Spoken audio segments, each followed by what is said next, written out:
We have always been told that the flood was a divine punishment for the wickedness of the human heart. However, ancient texts reveal a much more terrifying and biological cause for this. Global destruction was not just an act of anger, but an urgent planetary quarantine measure. There is an uncomfortable truth hidden in chapter 6 of Genesis that few dare to preach. Humanity was not only sinning morally, but was being genetically altered. It all began when the sons of God saw that the daughters of men were beautiful and desirable.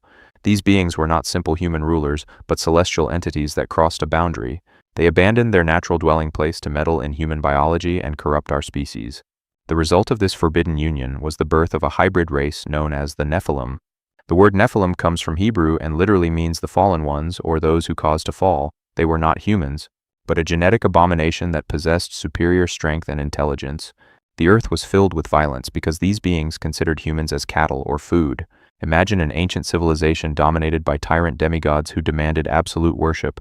The mythologies of Greece and Rome remember these beings as the titans and heroes of antiquity, but the Bible describes them as monsters that threaten to extinguish the purity of the human genome. These fallen angels, known in the Book of Enoch as the Watchers, taught forbidden secrets, revealed to humanity the art of war, advanced metallurgy, and dark sorcery. The corruption spread so fast that the very essence of what it meant to be human was in danger. If this hybridization had continued, there would no longer have been any purely genetic human being left. This presented a theological and cosmic problem of devastating proportions for the divine plan. The prophecy said that the seed of the woman would crush the head of the serpent in the future.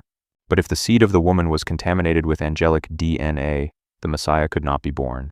Satan was trying to corrupt the human lineage to prevent the arrival of the promised Savior to the world. That is why the Bible emphasizes that Noah was a righteous man and perfect in his generations or his genetics. He was not only morally upright, but his DNA had not been contaminated by the fallen angels. God looked at the earth and saw that all flesh had corrupted its way, except Noah's family. The decision of the flood was a surgical operation to remove the genetic cancer of the Nephilim. The water had to wipe out not only sin, but also the creatures that should not exist. Many experts suggest that the legendary Atlantis was the capital of this hybrid civilization. A technologically advanced society ruled by sons of gods, which was swallowed by the ocean. Plato describes Atlantis as a power that defied the gods and was punished in a single day. The similarities between Plato's account and the biblical flood are disturbing and difficult to ignore.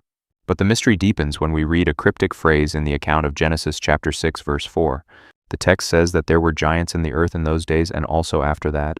This implies that somehow the genetics of the Nephilim survived or reappeared after the flood. When the Israelite spies explored the land of Canaan, they reported seeing giants there. They said they felt like locusts in the presence of the sons of Anak, descendants of giants. This explains why God commanded Joshua to completely exterminate certain tribes of the Promised Land. It was not genocide out of racial hatred, but a continuation of the war against angelic hybridization. Goliath, the Philistine warrior, is the most famous example of this genetic remnant of the Nephilim. His stature and supernatural strength were no coincidence, but the inheritance of an ancient blood, and there was also Og, king of Bashan, whose iron bed measured more than 4 meters in length. The persistence of these beings suggests that the enemy tried again to block the plan of redemption. But there is an even more disturbing question we must ask ourselves about the fate of these hybrid beings. When a human being dies, their soul goes to the destination that corresponds to them according to the biblical scriptures. But what happens to the spirit of a creature that was not created by God, but by an illicit union? Ancient texts suggest that the spirits of the dead Nephilim cannot enter heaven, nor are they admitted into the resting place of the human dead, remaining trapped here.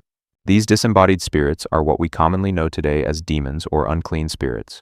They wander the earth seeking bodies to possess as they long to experience physical sensation again. This explains why the demons in the New Testament beg Jesus not to be sent into the abyss.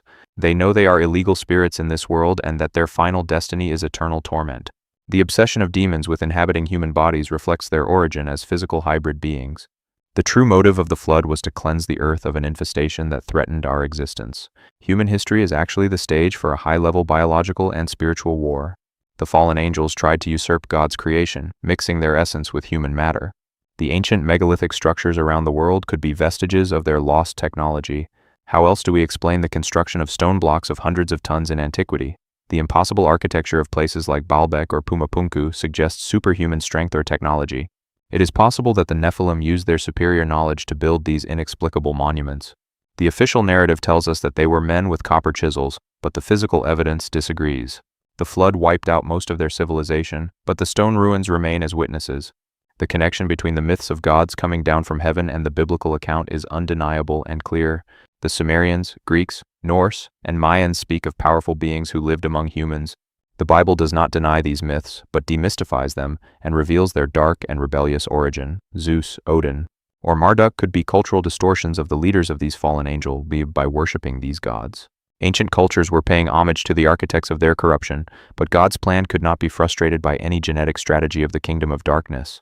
The preservation of Noah ensured that the lineage could reach Abraham, David, and finally Jesus.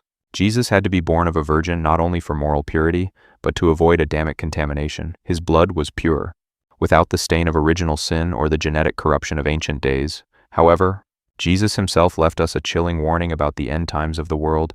He said that as it was in the days of Noah, so will be the coming of the Son of Man at the end of time, which characterized the days of Noah.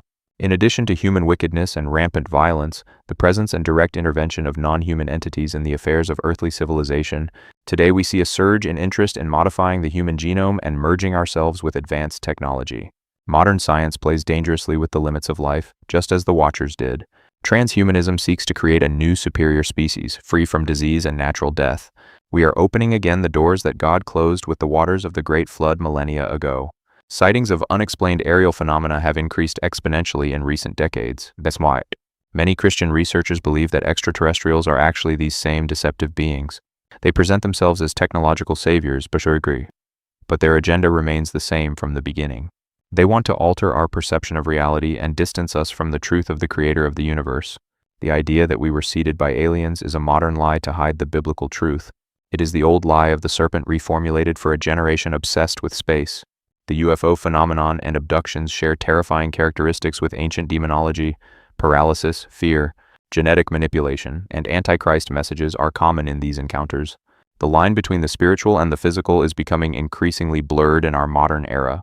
If the days of Noah are returning, we must be prepared for deceptions that will seem miraculous.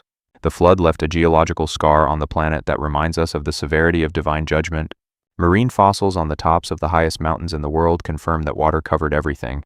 The sedimentary layers speak of a rapid and violent catastrophe, not of slow and gradual processes. But the deepest scar was left in the collective memory of all the cultures of the earth. There is no ancient civilization that does not have a legend about a great flood sent by the gods. This is no coincidence. It is proof that we all descend from the survivors of that cataclysm. The story of the Nephilim teaches us that evil is not just an abstract concept, but an active entity. There are intelligent forces operating behind the scenes of the political and social history of the world. The Apostle Paul warned us that our struggle is not against flesh and blood, but against principalities. He was referring to these spiritual hierarchies that govern the darkness and that have an ancient origin. Understanding Genesis chapter 6 is fundamental to understanding the rest of the Bible and the mission of Christ. It explains why the Old Testament is full of brutal wars and mandates of total extermination. God was protecting the genetic arc of humanity so that salvation would be possible for everyone. If the Nephilim had prevailed, the image of God in man would have been erased forever. Humanity would have become a race of unrecognizable and spiritually dead monsters. The love of God was manifested in the severe judgment, saving what was left of our true essence. Now let us look at the present and ask ourselves what is happening in the secret laboratories of the world, the Chimera. The mixing of human and animal DNA is already a reality in certain scientific experiments. We are crossing again the red lines that provoked the most drastic intervention in history. The manipulation of life is the sovereign territory of God, and usurpation brings fatal consequences. The demons that wander the earth are the invisible reminders of that ancient rebellion. They desperately seek to feel, touch, and destroy the image of God in us through sin. Depression, obsession, and madness often have roots in these hidden spiritual oppressions. But the authority of Christ is superior to any hybrid lineage or ancient disembodied spirit. The victory on the cross disarmed the principalities and powers, triumphing over them openly. However, knowledge of their origin gives us a strategic advantage in our spiritual warfare. We are not fighting against imaginary ghosts, but against the remnants of a judged civilization. Knowing that the flood was a genetic war completely changes our perspective of the scriptures. It shows us a God who actively fights for the survival and purity of his beloved children. It reveals to us that history is much stranger and more complex than textbooks admit. The reality is that we live in a battlefield where the ultimate prize is your soul and your eternity. The echoes of the Nephilim resonate in pop culture, in cinema, and in today's video games. The fascination with superheroes and demigods is an ancestral memory of those dark days. We long for the supernatural because we were created to have fellowship with the true spiritual world. But we must discern between the true light and the false lights that promise power and knowledge. The forbidden knowledge that the watchers gave to man only brought destruction and premature death. True wisdom begins with the fear of God and respect for his established boundaries, in the end.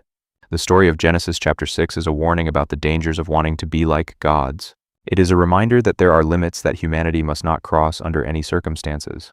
The veil between our world and the spiritual world is thinner than we like to admit daily, and there are entities that are waiting for the right moment to manifest themselves again before us. The next time you look at the stars, remember that not everything that comes from heaven brings good intentions. Vigilance is our best defense in a world that has forgotten its past and its true history. Ignorance of these facts leaves us vulnerable to the same traps that caught the ancients. But the truth has the power to set us free and open our eyes to the invisible reality that surrounds us. The flood was not the end of the history, but the beginning of a new stage in the cosmic battle, and you are part of that battle. Whether you know it or not, every day you breathe in this fallen world. Investigating these topics requires courage and a mind open to questioning established paradigms. But the reward is a deeper understanding of who you are and the world you inhabit. Do not let the simplified version of that story prevent you from seeing the majesty of the complete divine plan. There are mysteries in the Bible that are waiting to be discovered by those who hunger for truth. The story of the giants and the flood is only the tip of the iceberg of what has been hidden from us. Keep your eyes open, your spirit alert, and do not settle for superficial explanations. Reality is stranger than fiction, and true history is more amazing than any Hollywood movie. Subscribe now if you wish to decipher the hidden enigmas that official history has silenced.